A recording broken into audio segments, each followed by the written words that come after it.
اعوذ باللہ من الشیطان الرجیم، بسم اللہ الرحمن الرحیم۔ آج ہم دیکھیں گے کس کا دل اسلام کے لیے کھلتا ہے۔ یہ بک ہے نکہت ہاشمی صاحبہ نے لکھی ہے، ان کا دیباچہ ہے۔ اس دنیا میں آنے والا ہر شخص خطرے میں ہے، کیونکہ اس کا دشمن شیطان اسے دبوچ لینے کو ہر وقت تیار ہے۔ اس کے حربے، اس کی چالیں ایسی ہیں دکھائی نہیں دیتی۔ وسوسوں کے ہتھیار کو استعمال کرتا ہے اور دل میں وہ خیالات ڈالتا ہے جن کے بارے میں انسان اسے دھوکے میں مبتلا ہو جاتا ہے۔ شاید یہی میرے دل کی بات ہے۔ شیطان کا یہ ایک بہت کامیاب وار ہے۔ وہ نیکی کی بات، نیکی کے کام کے لیے انسان کے سینے کو تنگ کر دیتا ہے۔ اتنا بھیجتا ہے کہ لگتا ہے دم ہی نکل جائے گا۔ یوں نیکی اس کے لیے مشکل ہوتی چلی جاتی ہے اور انسان کی روح کو، اس کے ایمان کو نفاق کا روگ لگ جاتا ہے۔ بیماری کا پتہ لگ جائے تو علاج کرنا آسان ہو جاتا ہے۔ کس کا دل اسلام کے لیے کھلتا ہے؟ محترمہ نکہت ہاشمی صاحبہ نے ایمان کو لاحق ہو جانے والے اسی مرض کا تذکرہ کیا ہے، اور سب سے خوبصورت بات جو محترمہ کے لیکچر کا خاصہ ہے، ان میں انسان کو نہ صرف یہ کہ ایمان کے راستے کے رہنما اصول ملتے ہیں، بلکہ اسے عمل کی راہیں بھی دکھائی دی جاتی ہیں۔ یوں انسان کے لیے خود کو کھوجنا اور اپنی اصلاح کرنا آسان ہو جاتا ہے۔ اسلامی طریقہ زندگی کے لیے سینوں کا تنگ ہو جانا آج کے دور کے مسلمان کا بہت بڑا مسئلہ ہے۔ یہی تو پتھر ہے جو ان کے جنت کے راستے کی رکاوٹ بنا ہوا ہے۔ یہ وہ دیمک ہے جو ان کے خدا پرستی کے عقیدے کو اندر سے کھوکھلا کر رہا ہے، اور دن بدن اللہ تعالیٰ کو ماننے والوں کے لیے اللہ تعالیٰ کی ماننا مشکل تر ہوتا جا رہا ہے۔ ہر وہ شخص جو اسلامی نظریہ حیات اور طریقہ زندگی کے لیے اپنے دل میں تنگی محسوس کرتا ہے، اللہ تعالیٰ کے احکامات ماننے کو جس کا دل نہیں چاہتا اور جس کے لیے اللہ تعالیٰ کے روکے گئے کاموں سے رکنا انتہائی مشکل ہے، اسے چاہیے کہ یہ ضرور سنیں کس کا دل اسلام کے لیے کھلتا ہے۔ اور اگر آپ کا دل کھل جائے، آپ کو اس کی سمجھ آئے، تو اور دوسروں سے بھی اس کو شیئر کریں۔ تو انشاءاللہ ہم اس کا ابتدا کرتے ہیں۔ ابتدا ہے سورۃ زمر کی آیات سے۔ اس کا ترجمہ ہے: اب کیا وہ شخص جس کا سینہ اللہ تعالیٰ نے اسلام کے لیے کھول دیا اور اپنے رب کی طرف سے ایک روشنی پر چل رہا ہے، اس شخص کی طرح ہو سکتا ہے جس نے ان باتوں سے کوئی سبق نہ لیا؟ تباہی ہے ان لوگوں کے لیے جن کے دل اللہ تعالیٰ کی نصیحت سے اور زیادہ سخت ہو گئے۔ وہ کھلی گمراہی میں پڑے ہوئے ہیں۔ اللہ تعالیٰ نے بہترین کلام اتارا ہے، ایک ایسی کتاب جس کے تمام اجزاء ہم رنگ ہیں، جس میں بار بار مضامین دہرائے گئے ہیں۔ اسے سن کر ان لوگوں کے رونگٹے کھڑے ہو جاتے ہیں جو اپنے رب سے ڈرنے والے ہیں، اور پھر ان کے جسم، ان کے دل نرم ہو کر اللہ تعالیٰ کی طرف راغب ہو جاتے ہیں۔ یہ اللہ تعالیٰ کی ہدایت ہے جس سے وہ راہ راست پر لے آتا ہے، جسے چاہتا ہے، اور جسے اللہ تعالیٰ ہی ہدایت نہ دے، اس کے لیے پھر کوئی ہادی نہیں۔ اب اس شخص کی بدحالی کا تم کیا اندازہ کر سکتے ہو جو قیامت کے روز عذاب کی سخت مار اپنے منہ پر لے گا؟ ایسے ظالموں سے تو کہہ دیا جائے گا، اب چکھو مزہ اس کمائی کا جو تم کرتے رہے۔ ان سے پہلے بھی بہت سے لوگ اسی طرح جھٹلا چکے، آخر ان پر عذاب ایسے رخ سے آیا جدھر ان کا خیال بھی نہ جا سکتا تھا۔ پھر اللہ تعالیٰ نے ان کو دنیا ہی کی زندگی میں رسوائی کا مزہ چکھایا، اور آخرت کا عذاب تو اس سے شدید تر ہے۔ کاش یہ لوگ جانتے۔ ہم نے اس قرآن میں لوگوں کو طرح طرح کی مثالیں دی ہیں کہ یہ ہوش میں آئیں۔ ایسا قرآن جو عربی زبان میں ہے، جس میں کوئی ٹیڑھ نہیں، تاکہ یہ برے انجام سے بچیں۔ سورۃ زمر کے اس رکوع میں اللہ رب العزت نے فرمایا ہے: أَفَمَنْ شَرَحَ اللَّهُ صَدْرَهُ لِلْإِسْلَامِ فَهُوَ عَلَى نُورٍ مِّن رَبِّهِ فَوَيْلٌ لِّلْقَاسِيَاتِ قُلُوبُهُم مِّن ذِكْرِ اللَّهِ أُولَٰئِكَ فِي ضَلَالٍ مُّبِينٍ۔ آیا 22 میں: اب کیا وہ شخص جس کا سینہ اللہ نے اسلام کے لیے کھول دیا اور وہ اپنے رب کی طرف سے ایک روشنی پر چل رہا ہے، اس شخص کی طرح ہو سکتا ہے جس نے ان باتوں سے کوئی سبق نہ لیا؟ تباہی ہے ان لوگوں کے لیے جن کے دل اللہ کی نصیحت سے اور زیادہ سخت ہو گئے اور کھلی گمراہی میں پڑے ہوئے ہیں۔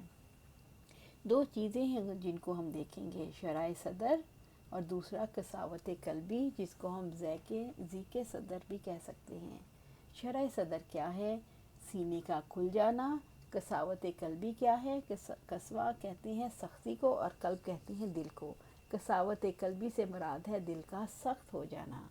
ہم جانتے ہیں جس وقت کوئی چیز پتھر کی طرح سخت ہو جاتی ہے تو اس کے اندر گنجائش نہیں رہتی، یعنی سخت چیز کے اندر کوئی چیز داخل نہیں ہو سکتی، جیسے بارش کا پانی چٹانوں کے اندر نہیں پہنچتا۔ اسی طرح جس کا سینہ ہدایت کے لیے بند ہو جاتا ہے اس کا مطلب ہے کہ دروازہ بند ہو گیا۔ یہی ضعیف کے صدر ہے، دل کی تنگی۔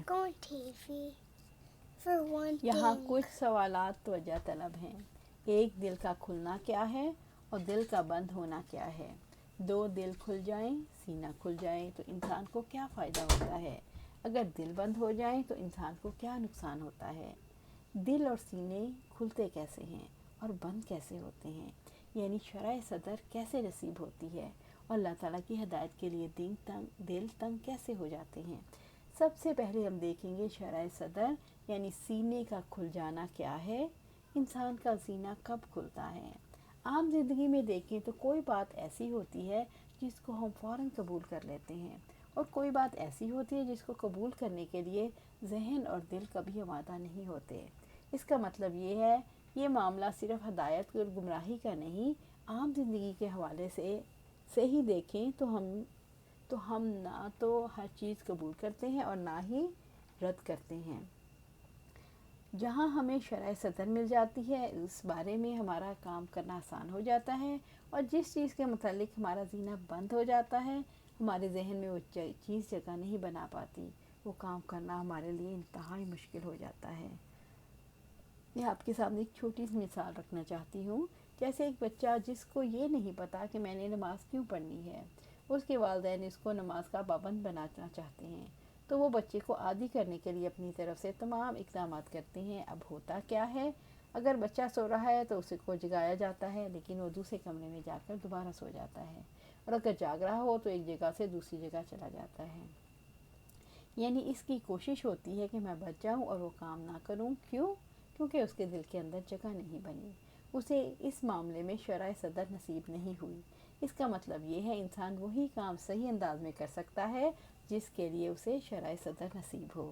عطاء الحق قاسمی نے اپنے بچپن کے بارے میں لکھا تھا کہ ہمیں ہمارے ابا جی نماز پڑھاتے تھے تو ہمارے باندھے نماز پڑھ لیتے تھے۔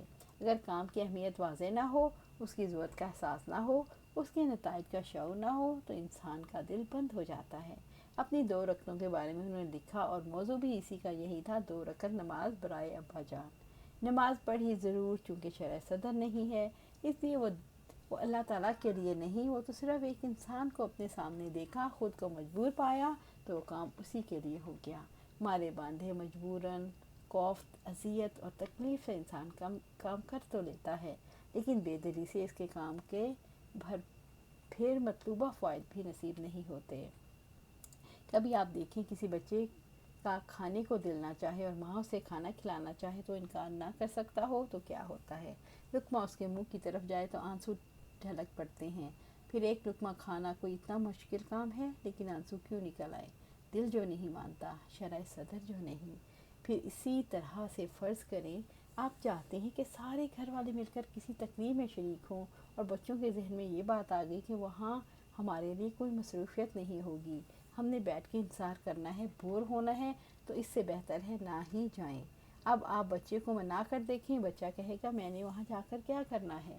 اب لوگ جائیں، اور اگر کوئی ایسی فیملی ہو جس میں بچوں کی رائے کو اہمیت دی جاتی ہو تو ماں باپ کہتے ہیں اچھا ٹھیک ہے، اگر آپ کا جانے کا دل نہیں چاہتا تو نہ صحیح۔ کس چیز نے بچے کو گھر بٹھایا؟ وہ کام کرنا نہیں دیا، اس کے شعور نے اسے قبول ہی نہیں کیا، اس نے اپنے لیے مشکل محسوس کیا تو سوچا کہ جان چھڑاؤں، بچ جاؤں کسی طریقے سے۔ یہی بات اب بچوں کی پڑھائی کے حوالے سے دیکھیں۔ جس بچے کے ذہن میں یہ واضح نہیں ہوتا میرے آج پڑھنے کی وجہ سے مجھے کل کیا فائدہ ہوگا، تو وہ کبھی بھی صحیح طرح نہیں پڑھ سکتا۔ پڑھنا اور پھر اس کے لیے مسلسل کوشش کرنا، اس کو یوں لگتا ہے میرے اوپر کسی نے پہاڑ رکھ دیا ہے، اس کی جان نکل رہی ہے، وہ بچتا پھرتا ہے اور اپنے گھر والوں پر یہ ثابت کرتا ہے کہ میں بڑا کام کر رہا ہوں۔ آج یہیں پر ہم ختم کرتے ہیں، اس کو کنٹینیو کریں گے کہ کس کا دل اسلام کے لیے کھلتا ہے۔ اللہ سبحانہ تعالیٰ ہمیں ان لوگوں میں شامل کر لیے جس کا دل اسلام کے لیے کھل جاتا ہے، کھل گیا۔ اللہ سبحانہ تعالیٰ ہمارے دل کو کھول دے، اللہ سبحانہ تعالیٰ ہمارے دل کو ایمان سے منور کر اور سینہ اسلام کے لیے کھول دے، آمین یا رب العالمین۔